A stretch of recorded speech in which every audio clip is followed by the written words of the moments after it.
Hello, friends, and welcome to the Virtual Strangers review discussion of Astrobot Rescue Mission exclusively on PlayStation VR. All right, so this is a platforming game, Mario style platformer, uh, exclusively developed for PSVR, like I just mentioned, by, Sony Japan Studio. It was released on the 2nd of October 2018 and retails for uh, $40 or 35 was that pounds, 35 Hmm. pounds, euros, Yep. whatever, pounds, 35 pounds. All right. So Astrobot Rescue Mission, in case you've been under a rock for the last 6 months, this is the gold standard as far as VR platforming, pure platforming goes. Um, this is like I said, a Mario style game with a host of variants in gameplay and in levels, and it's something that was derived from a demo. Actually, if you go into the PlayStation Store, you'll see something called the Playroom VR, which is a collection of mini games, and they all star these little robots. And one of the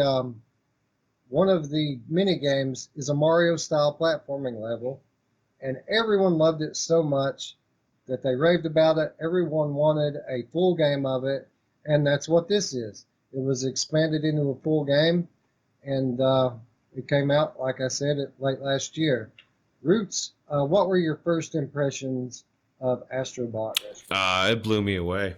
It was one of the first things that when I got my PlayStation VR, that I wanted to try. And I've grown up just like you in the era of Mario. It was like the very first game I bought for my Nintendo. Super Mario Brothers, the original. And so something like this, like Mario in VR, but like 1,000 times better. It just blew me away. Yeah, I agree. It was the same for me. Even let me ask you this: had you played the Playroom VR demo before you played I Astrobot? did. I played some of it because, like, remember when PlayStation 4 came out, and like that was the big thing. Everybody was like you. It was the first time you had a console that you could stream from, and people were streaming their Playroom VR, and the robots were everywhere and flying. I mean, weird shit's going on. So, I was very aware of it. But I don't even know that I made the connection between the two, as far as like that this was the continuation. When I played it, I just was like, oh wow, that robot looks a lot like that robot in Playroom VR. Oh yeah, there's a reason for that, Roots. But yeah, it was definitely. I just love even this. It's kind of, doesn't that kind of remind you of Mario Galaxy, the way that the world turns? And I think they just did this so well. Yeah, they definitely borrowed a lot from Nintendo in this game. Not only from the overworld design like this, like you were just mentioning, looking like Mario Galaxy, but from the themes. Every level has a theme, and there are a lot of levels in this game. I think like there's 5 Worlds. worlds, each with 4 levels and a boss, something like that. Like 20 some odd levels altogether, and everything has a very different theme. And graphically was the first thing that stuck out about this game. As soon as you get in the first level, you see how clean and crisp everything is. Very, very detailed, sprawling levels. And unlike other games where you're the giant bystander looking down on the miniature world, this game is very different because you're kind of on the level of the character in this gigantic uh, world with these gigantic uh, areas and structures. What did you think graphically when you first came into this game? Exactly what you said. It was just so clean and crisp and colorful, and it just looked like what I would imagine um, Nintendo would do. It blew me away as far as that went as well, because as far as I might as well have been concerned, it could have been Nintendo. If somebody said, hey, Nintendo put out a VR game and I didn't know better, I could be like, wow, this is really cool. They nailed it graphically. and it's not, there's not that many resources. Like I play it on my a vanilla PlayStation, and it looks phenomenal. I can only imagine with your M cable and with your PlayStation Pro how really amazing it looks. Yeah, and what really sticks out beyond the scale, the scale was the first thing, how big these structures were, but beyond that, it doesn't have that same cartoony look to the world you're in. If you look closely at anything in this game, it has a realistic looking Mm-hmm. texture. Even if it's a cartoony looking item, like the wood looks like wood, the rubber looks like rubber, the metal looks like metal. So even though it isn't a very realistic looking thing, it looks like it's made out of real stuff. And that was, did you notice any of that?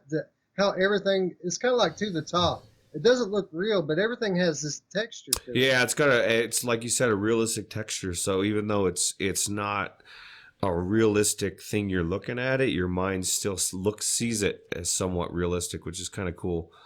Like even that, look at you got the Right. hands of the gorilla coming down, and like you said, like seeing your little guy running around as you're looking up, and the scale in this was the way they did it was next level. It's the reason why in our last video that we were talking about Lucky's Tale, that how as good as it is, it doesn't hold a candle. You know, it shows you what 3 years can do, and personally, I think it's Sony games. Like I've said it before, they've got the vision. You know, they 100% are behind VR and VR games, whereas Oculus is 100% behind VR. And not necessarily behind 100% in the games. They want to put out the good games. They just it's not their number one priority. Where Sony is, that's it. It's all about the games. You know. Right.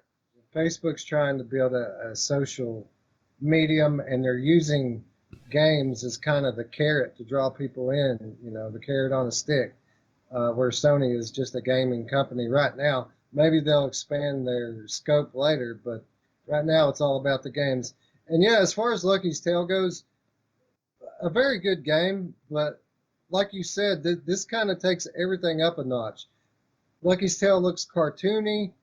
This game looks like cartoon characters, but they're real. Like the enemies, for example, look like real wind-up toys that are right in front of your face. Like you could see that being in a toy store, only it's alive. It's not behaving like a toy. It's really alive. Um, so let's go from graphics to sound then. So you were uh, talking earlier about how you like the music in Lucky's Mm-hmm. Tale.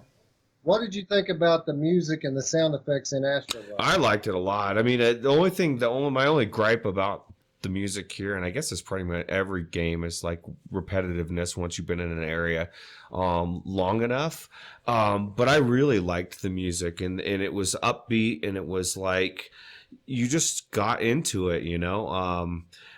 There's some games that I play where it's like, the music is just not good, or you could do with or without, but I think you would be missing something without the music, and the you hear as the music's going, and you're hearing the little robots, hey, I'm over here, whatever they're screaming, come here, it just, all of it works together so well.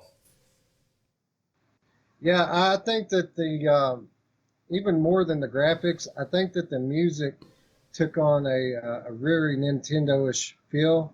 Um, there isn't a different song for every level, but there's a different song for every Hmm. theme.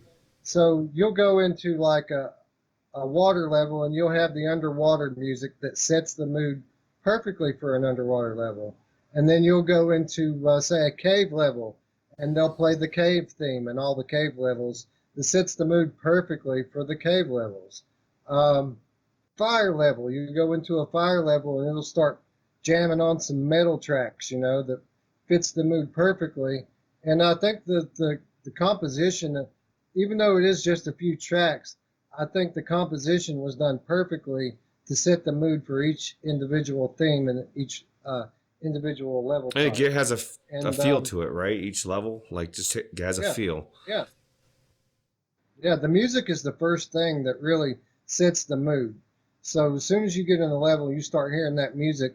It can either make it or break it, and it pretty much makes it every time in this game. So very, very well done from a music perspective, and the sounds too.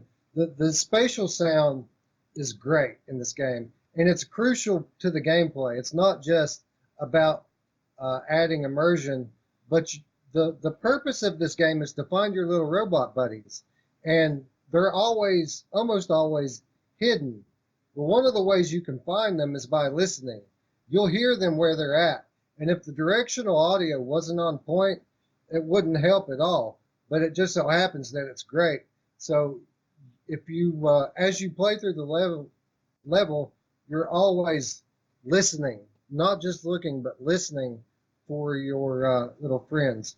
So, what did you think about that aspect of it? Not only could you look for your friends using the directional audio, but you could also listen for certain enemy types as well. And it was one of the more impressive things to Oh, me. it adds to the immersion a lot, you know. And as you're running around and you're listening to the music and you're playing this cool, jumping around and you're looking to hear and you hear this, you know, hey, help me, you know, and so you're looking and you're like, I know there's something over there, and so it gives you something to go back into as well, because it's just like any other game, like Mario. You know, you have to have so many robots to get into the next world. So if you haven't freed enough, you might get stuck, right? Or get limited to how far you can go. So I thought that was kind of cool. They give you a lot of reasons to go back into it, which, you know, a lot of people don't think about that aspect of gaming, but I kind of need, especially in VR, I need a reason to go back in. And this is one of those games, I can honestly say, weirdly with pride, that I haven't finished because I don't want it to end, you know. Like, it's so good that, like, I was blowing through these levels and I'm like, wow, like I'm gonna finish this, and I want the sequel, and it's not even close to being out. And so that's my way of delaying the inevitable. Some people say it was stupid, but, you know, it's just, it is what it is. It's kind of weird. So No, I can totally relate. Literally, this game is so good that almost every level, if not every one, has some sort of wow moment in it. And there's a lot of levels, like I said before, 20 some odd levels. Still, every time you get in one, there's something that really makes you go, wow. But as far as replayability goes, there's a lot of content here, really enough that they could have made two games out mhm. of it. Uh, but beyond the story campaign, there are also 20 some odd challenge levels. Each level in the game has a corresponding challenge level. So if you uh, find the chameleon, which is another character that hides throughout the levels, if you find the chameleon, it unlocks a bonus challenge level. Oh, So a lot of replayability here. Um, let's talk about level design and variance in the gameplay. There's a lot of different things here. I struggle to think of a theme that they didn't use here in this game.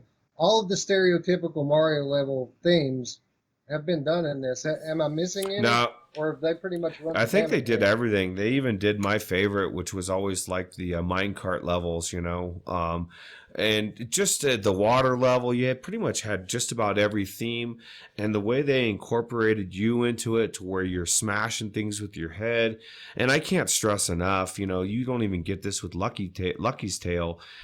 There's something about having your controller in the game and looking down and moving it around and watching robots that you freed fly into it and do a little dance and wave at you and then zip in there. And just like, I don't know if you were like me, this is as geeky as I am, but every time I freed a robot, I had to watch it go in there. Like, I'm not, some people just keep moving. I'm like, I'm watching and I want to see that fucker go in there.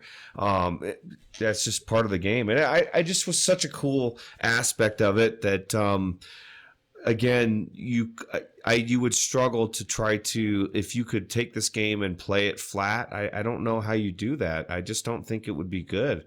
It would be okay, but it's just not the same. Yeah. So basically, I think that it would be good, but you wouldn't have the same level of immersion.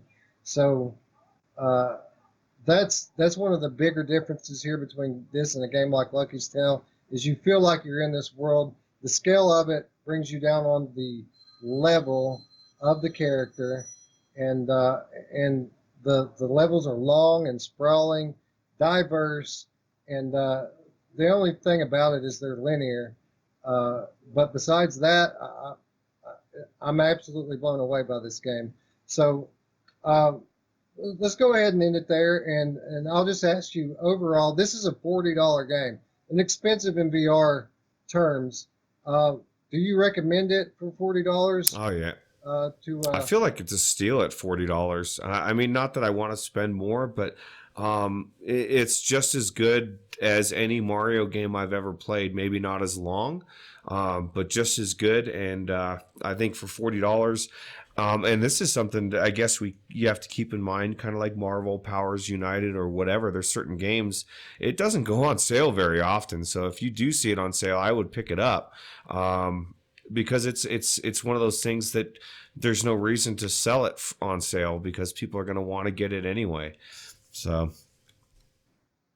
Yeah, I agree 100%. I think that this is the gold standard for VR platformers. I think that it's a must own for anyone, not just fans of platformers. I think anybody who's competent with a controller is going to have fun in this thing and really be wowed by it. One of the few games that I would probably say is a 10 out of 10. The only question I have about this game is how in the world are they going to top it? You know they're going to make a sequel. I don't know what they've left here. They've really encompassed everything with this game, and I don't know how they're going to follow it up. But I can't wait to see how they try. Yeah, me too. So 100% agree. Let me ask you. Definitely. Let me ask you a question. No, it's just something that was going through my mind. Do you think there is a possibility that maybe somebody from Nintendo at some point played this game in VR and was like, "Oh my God, we need to do." I mean, I just feel like if the head person in Nintendo were to play this game in VR, or anybody, they would be.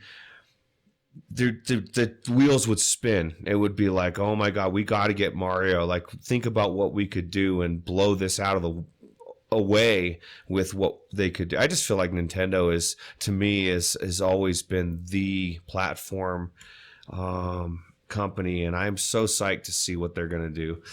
So yeah, I noticed that myself. I think that they did play this, and it was shortly after that we started to see and hear about this Nintendo Switch VR. So I 100% think that people at Nintendo saw this, played it, and I think that that's why they are now seeing the potential in VR.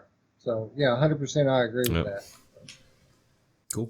All right, so I'm going to go ahead and leave it there, wrap it up. With that, 100% recommend on both of our parts here. Full price. Don't wait for a sale. Play it today if you haven't got it already. Yep. So, all right, so we'll leave it there. If you made it this far, I want to thank you for watching. And if you like what you see here, click the like button. Don't forget to subscribe and click the notification bell. And yeah, once again, we'll see you next time. Adios. Bye-bye.